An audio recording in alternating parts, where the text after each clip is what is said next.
Okay, I'm out here in the garage on this freezing cold January day, all bundled up, messing with the rear suspension on my Jeep, and I thought I could provide a few tips on how to set up bump stops on the rear of a TJ or LJ Jeep. And let me show you what I've got going on here. So I'm redoing several little things on the rear suspension on this Jeep. I've got some new shocks that are going on here. So I was test fitting everything to make sure that my bump stops are set correctly. And the best way to get started doing that is going to be start off by removing a few things so you can cycle the suspension. So I have the rear coil spring totally removed. I have the rear sway bar disconnected. Once those are out of the way, then you're free to just move the axle up and down, fully articulate it in both directions, and see what's going to hit and what's not going to hit.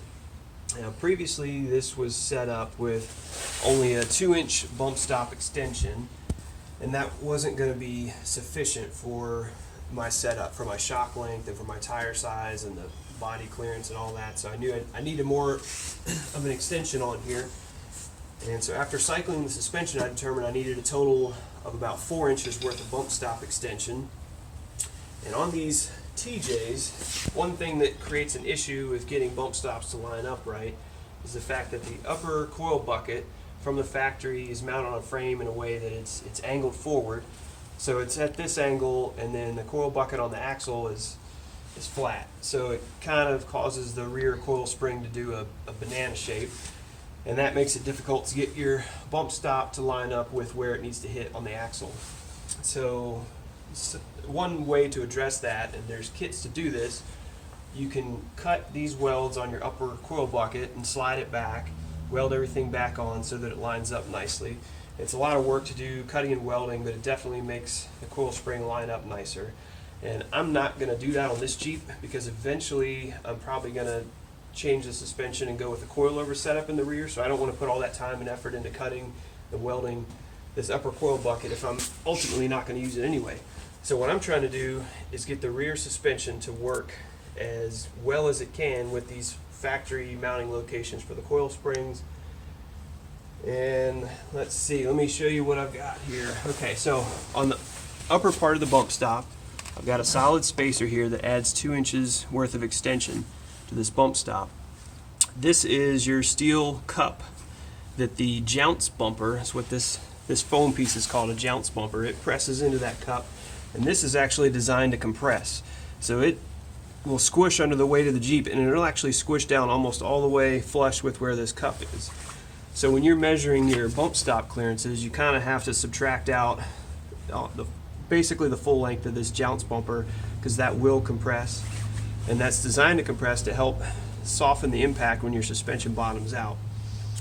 Alright, and on the rear, I was test fitting different height spacers. This is a 2-inch tall solid plastic spacer. This is actually designed to be a bump stop extension for the front of TJs, and it's designed to bolt onto the coil bucket on the axle side. But the reason I have a 2-inch extension on the top and a 2-inch extension on the bottom instead of just having all the extension on one end is because of this curved shape created by those coil bucket mounts. I'll grab a spring here,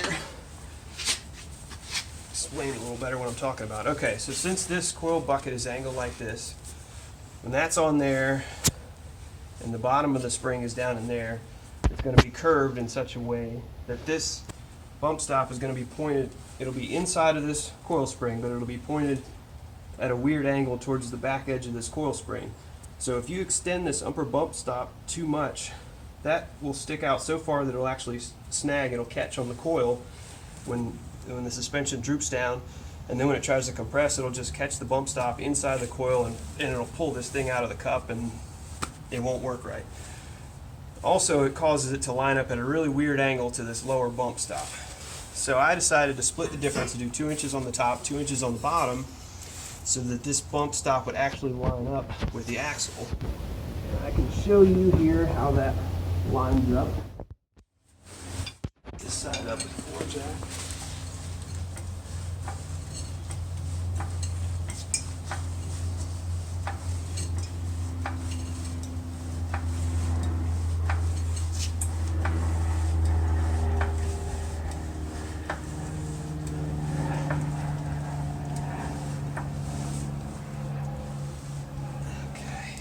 so you can see this line.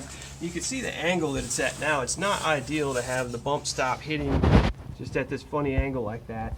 It's not quite as bad of an angle when the axle is compressed from the center and both sides come up evenly, but this is, you know, worst case scenario. This side's pushed all the way up and the other side is drooped all the way down, so everything's hitting kind of at a funny angle. But it does make contact with this jounce bumper, and that is going to stop the axle from going up too far. And I have it set so that my bump stop hits before my shock bottoms out. I'm currently test fitting a different lower mounting point for my rear shock, so I kind of have it bolted on funny to this bracket because in this spot it was too far over and the shock body was hitting the frame, so it needed to be moved in a little bit. So I still have about an inch of travel, or maybe inch and a half of travel left in the shock, and I have another inch of upward travel before this jounce bumper is compressed all the way. So that means that the bump stop is stopping the suspension and not the shock. If your shock bottoms out before your bump stops hit, it will ruin the shock over time. If you bottom out your shock really hard a bunch of times, eventually it'll blow the shock. So you have to make sure that all that's lined up. And on the driver's side, I can show you one more thing that you have to look out for on these TJs and LJs when you're determining your bump stop length.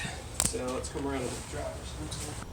Alright, I'm over on the driver's side of the Jeep now, and I wanted to go over a few things that you have to take into consideration when you're setting bump stop lengths. So when you lift a TJ or LJ, you're going to need to bolt on a track bar relocation bracket, which is what this is. And if you have a CV style drive shaft and a slip yoke eliminator kit on your transfer case, you're going to need to rotate the rear axle up to get the drive line angle correct, get the drive shaft to line up right. And with that set up, you'll need this angled style bracket. The bracket that was on this Jeep when I got it is just a straight bracket, and that puts the track bar mounting point at the wrong angle. So that's why I have this new bracket on here, and I haven't reconnected my track bar yet. But with this bracket on here, it raises up the height where the track bar mounts. And so when the suspension compresses, that makes the track bar come really close to hitting the fuel lines up here. And the track bar itself, near the middle of the track bar, can run into the cross member that the gas tank skid plate mounts on. So you need to add a bump stop extension to prevent those things from happening. And I would recommend a minimum of a 3-inch bump stop extension in the rear to keep this bracket from hitting and to keep the track bar from hitting that cross member. I think you might be able to get away with only a 2-inch extension, but you'll give yourself a lot more clearance if you just go with a 3-inch extension. And with my setup, I'm running 10-inch travel shocks, and my shock mounting location is not in a stock location, so the shock lengths are going to be a little bit different on my setup versus a stock setup. And I've been playing around with different mounting points for the lower part of the shock. And also I'm running a 37-inch tire, so I need a little bit more clearance between the tire and the body. I have a 1-inch body lift on this Jeep, and I've done a little bit of trimming on the tub back here. And so my 4-inch extension is going to give me just enough room for the tires and for my 10-inch travel shock. Alright, the other side, I already had this lower bump stop extension mounted in place. So on this side, I'll show you what I did to make that happen. So this is a bump stop spacer for the front of a Jeep TJ, but I'm using it on the rear.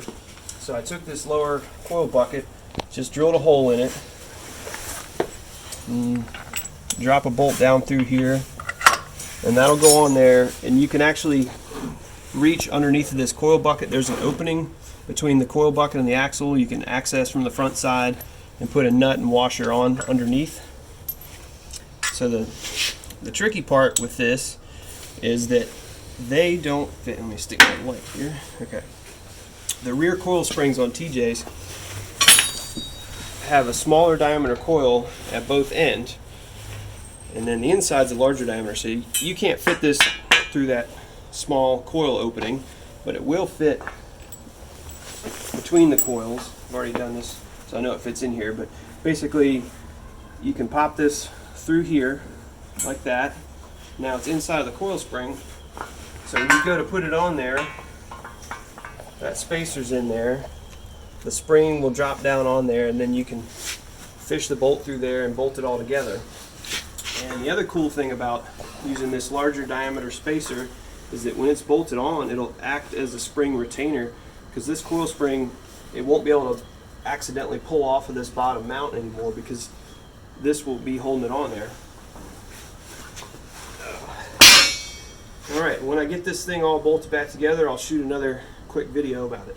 Alright, real quick, I wanted to go over some differences and different types of bump stops you can get, and different things that can be used as bump stop spacers.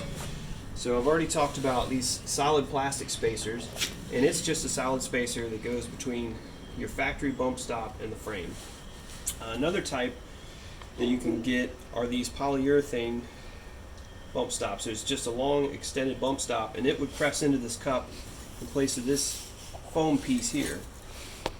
These will work to extend your bump stops, but they don't really have any give to them, so when they hit, it just hits solid. It's basically like just hitting a hard piece of plastic. It doesn't give you that cushion like the factory foam pieces do. This is actually the original one here. It was starting to crumble and turn to dust, so yeah, it's falling apart in my hand. But I wanted to maintain the cushion of that factory one, so I sourced some replacement ones to go in the factory cup, so I still have the squish to them, and then use a spacer between that. They work much better than if you just get these polyurethane extended ones. And the other problem with these extended ones is with these TJs, with this weird angle that this upper spring mount is, this is going to stick out really far, and when it hits this lower mount, it's going to be hitting at such a weird angle, it's going to try to bend this thing, and it's going to pop it right out of that cup, and it's not going to work after the first time you hit it. Alright, now I've got everything reconnected in the rear suspension. So I've got the coil spring back in, I've got the track bar reconnected, I've got the sway bar reconnected, and I've got the shock attached. So you can see how everything lines up with this extended bump stop mounted on the axle side. So you can see how that smaller diameter coil that's at the end of the spring, it fits down in there below where I have this bump stop extension bolted on. And so it's not gonna interfere with the spring to have this larger diameter bump stop in the middle, and it's also gonna hold the coil spring on there. If you were to ever droop the rear suspension so far that the spring comes unseated, it can't lift up and over this lower spring seat. Let me show you on the other side how things line up. Okay, so I've got this side drooped down a little bit farther so you can see what I was talking about earlier with the bump stop potentially interfering with the coil spring. So with this side drooped down about as far as it'll go, this spring is actually starting to come loose and the shock is fully maxed out. So it's not going to droop any farther than this, but you can see how close this bump stop comes to hitting the coil spring. So if you were to try to add a full 4 inches of extension on just the top side, you can see how this bump stop would end up sticking down in here somewhere, and it would run into the coil spring. So that's why I decided to split it up and put 2 inches of extension on the top and 2 inches on the bottom. Now that it's all back together, I just need to put the wheels back on and take it off a few jumps and see how it holds together.